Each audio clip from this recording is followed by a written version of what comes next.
নমস্কার। যুগাবতার শ্রীরামকৃষ্ণ, করুণাময়ী মা শারদা এবং স্বামী বিবেকানন্দের রাতুল চরণে আমার ভক্তিপূর্ণ প্রণাম জানিয়ে শুরু করছি প্রতিদিন কথামৃত।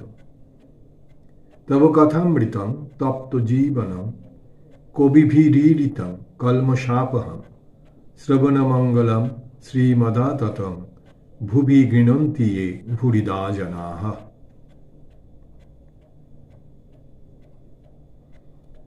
শ্রী শ্রীরামকৃষ্ণ কথামৃত আমরা পড়ব 581 পাতা।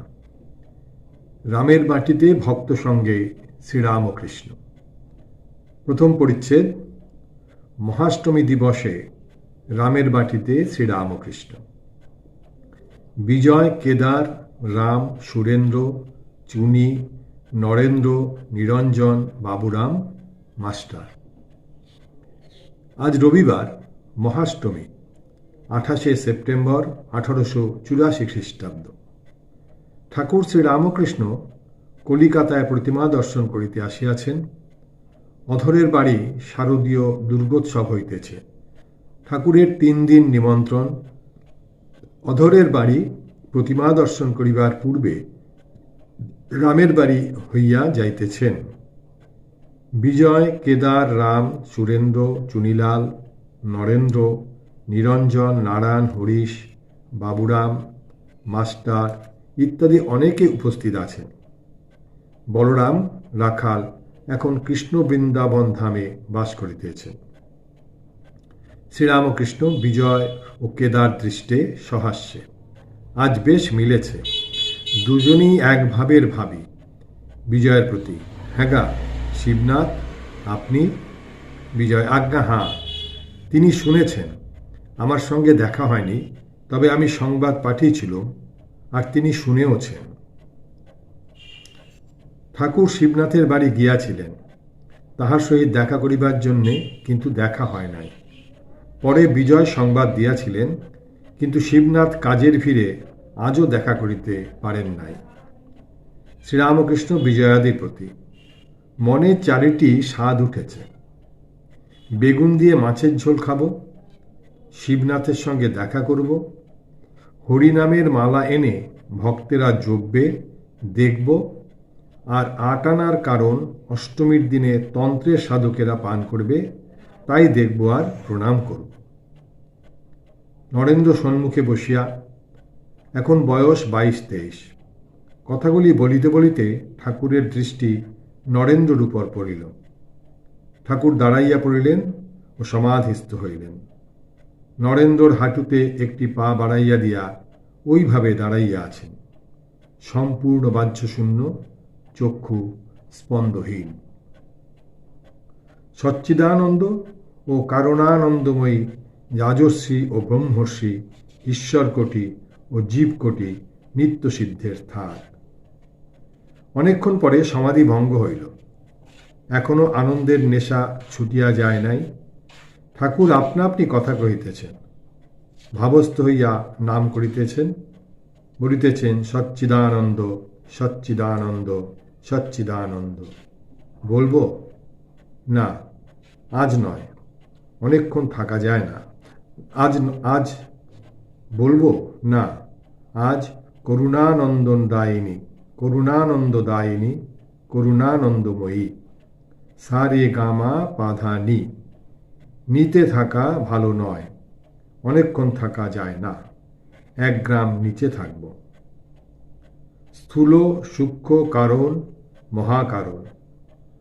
মহাকারণে গেলে চুপ, সেখানে কথা চলে না। ঈশ্বরকোটি মহাকারণে গিয়ে ফিরে আসতে পারে। অবতারাদি ঈশ্বরকোটি, তারা উপরে উঠে আবার নিচেও আসতে পারে। ছাদের উপরে উঠে আবার সিঁড়ি দিয়ে নেমে নিচে আনাগোনা করতে পারে। অনুলোম বিলোম। 7 তলা বাড়ি, কেউ বারবাড়ি পর্যন্ত যেতে পারে। রাজার ছেলে আপনার বাড়ি 7 তলায় যাওয়া আসা করতে পারে। এক এক রকম তুবড়ি আছে। একবার একরকম ফুল কেটে দেয়, ফুল কেটে গেল, তারপর খানিকক্ষণ আর একরকম ফুল কাটছে, তারপর আবার একরকম। তার নানা রকম ফুল কাটা ফুরোয় না। আর একরকম তুবড়ি আছে, আগুন দেওয়ার একটু পরেই ফস করে উঠে ভেঙে যায়। যদি সাধ্য সাধনা করে উপায় যায় তো আর এসে খপর দেয় না, উপরে যায় তো আর এসে খপর দেয় না। জীবকোটির সাধ্য সাধনা করে সমাধি হতে পারে, কিন্তু সমাধির পর নিচে আসতে বা এসে খবর দিতে পারে না। বলছেন যারা ঈশ্বরকোটি তারাই একমাত্র ব্রহ্ম দর্শন করেও আবার এসে খবর দিতে পারেন। যেমন বলছেন বড়লোকের বাড়ির ছেলে, সে যে কোনো জায়গায় যেতে পারে, সে ছাদেও যেতে পারে, আবার ছাদ থেকে নেমেও আসতে পারে। তো ঈশ্বরকোটি যারা, তাদের ব্রহ্ম দর্শন হলেও তারা আবার নিচে এসে কথা বলতে পারেন, নিচে এসে লীলা করতে পারেন। আর যারা জীবকোটি, তাদের যদি ব্রহ্ম দর্শন হয়, তারা আর এসে কথা বলতে পারেন না, তাদের আর জীবন থাকে না। একটি আছে নিত্য সিদ্ধের থাক, তারা জন্মাবধি ঈশ্বরকে চায়, সংসারে কোনো জিনিস তাদের ভালো লাগে না। বেদে আছে হুমা পাখির কথা। এই পাখি খুব উঁচু আকাশে থাকে, ওই আকাশেই ডিম পাড়ে।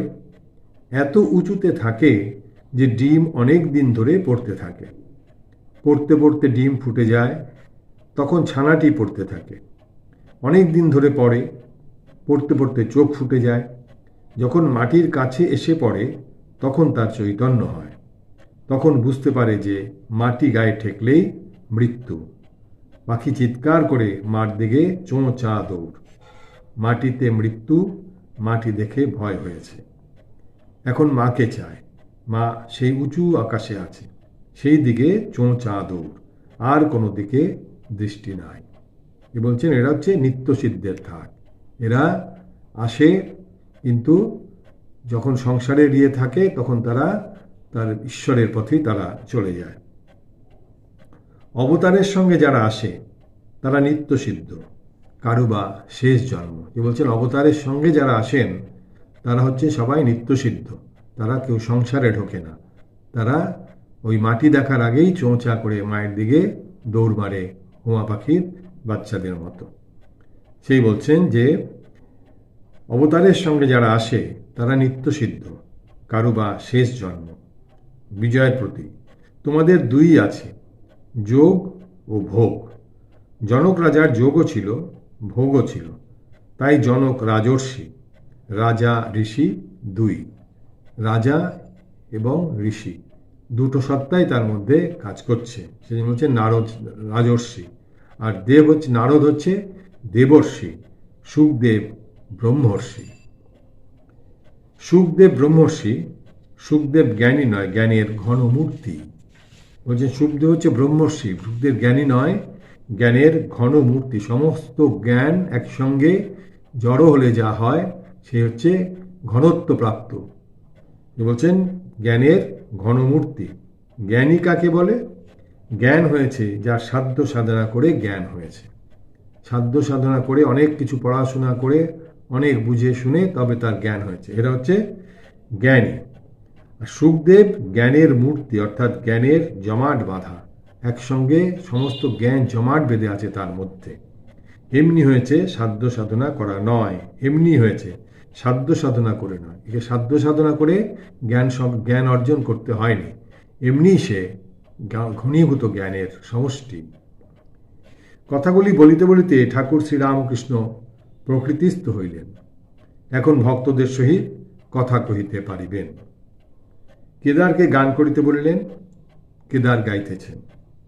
মনের কথা কইব কিসই কইতে মানা, দরদি নইলে প্রাণ বাঁচে না। মনের মানুষ হয় যে জনা, ও তার নয়নেতে যায় গোছে না, সেই যে দু একজনা। দু একজন থাকে এইরকম যারা মনের মানুষ বুঝতে পারে। দরদির মজা বলছেন মনের কথা কইব কিসই কইতে মানা। মনের কথা সকলকে বলা যায় না। যে দরদি, তার চোখ দেখলেই বোঝা যায়, সমমনস্ক হলে তাকেই মনের কথা বলা যায়। ভাবে ভাসে রসে ডোবে, ও সে উজান পথে করে আনাগোনা। ভাবের মানুষ উজান পথে করে আনাগোনা।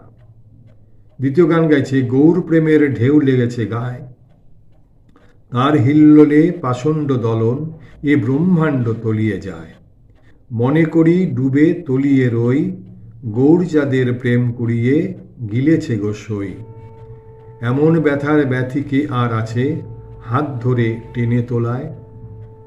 এরপরে গান গাইছেন, যে জন প্রেমের ঘাট জানে না, ঘাট চেনে না। গানের পর আবার ঠাকুর ভক্তদের সহিত কথা কহিতেছেন। শ্রীযুক্ত কেশব সেনের ভাইপো নন্দলাল উপস্থিত ছিলেন। তিনি ও তার দুই একটি ব্রাহ্ম বন্ধু ঠাকুরের কাছেই বসিয়াছেন।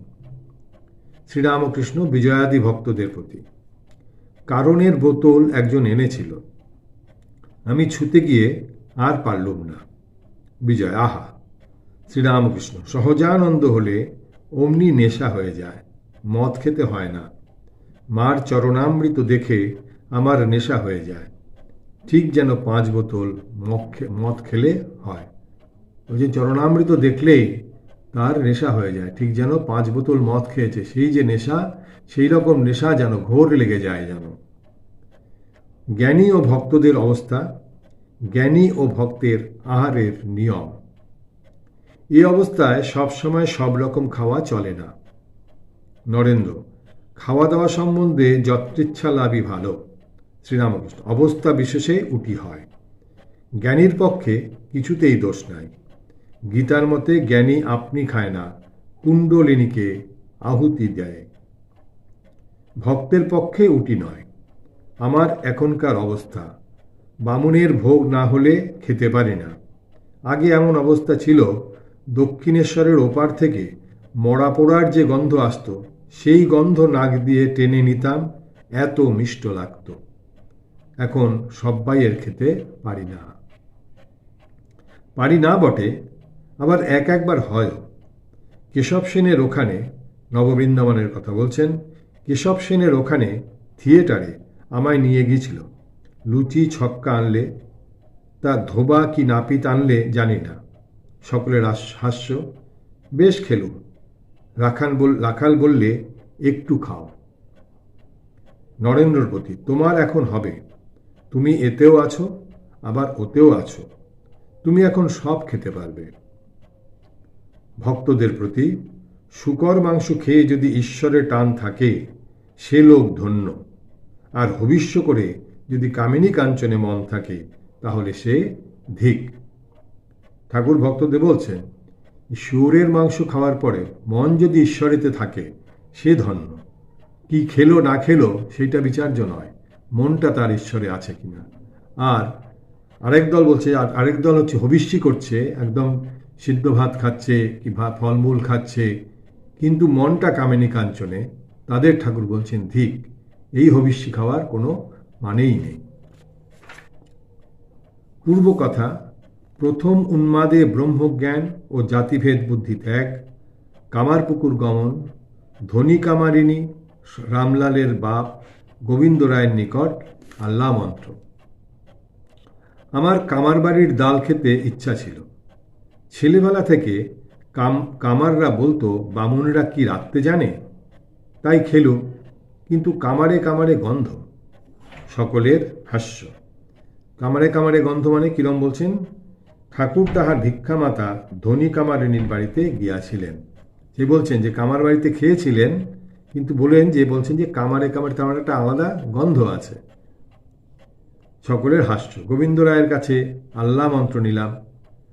কুঠিতে পেঁয়াজ দিয়ে রান্না ভাত হলো, খানিক খেলুম।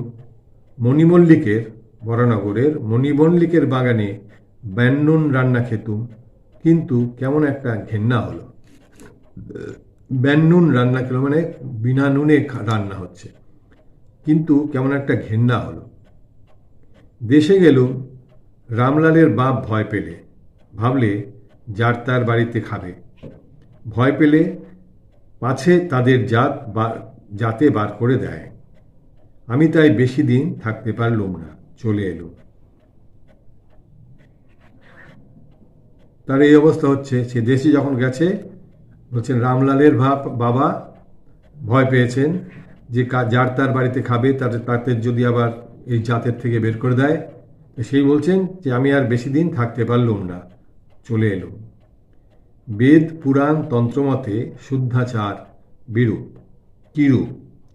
বেদ পুরাণে বলেছে শুদ্ধাচার। বেদ পুরাণে যা বলে গেছে করোনা অনাচার হবে, তন্ত্রে আবার তাই ভালো বলেছে। দুদিকের দুরকম কথা হচ্ছে। তন্ত্রে এক কথা, আবার বেদ পুরাণে এক কথা। ঠাকুর বলছেন যে বেদ পুরাণে যা বলে গেছে করোনা অনাচার হবে, তন্ত্রে আবার তাই ভালো বলেছে। কি অবস্থায় গেছে? মুখ করতুম আকাশ পাতাল জোড়া, আর মা বলতো যেন মাকে পাকড়ে আনছি, যেন জাল ফেলে মাছ হর করে টেনে আনা। গানে আছে এবার কালি তোমায় খাবো। বলছেন কি অবস্থায় গেছে? মুখ করতুম আকাশ পাতাল জোড়া, আর মা বলতো যেন মাকে পাকড়ে আনছি, এরকম একটা অবস্থা। যেন জাল ফেলে মাছ হর করে টেনে আনা। গানে আছে এবার কালি তোমায় খাবো, খাবো গো দিন দয়াময়ী। তারা গণ্ডযোগে জন্ম আমার। গণ্ডযোগে জন্মিলে সে হয় মা খেকো ছেলে। এবার তুমি খাও কি আমি খাই মা, দুটার একটা করে যাব।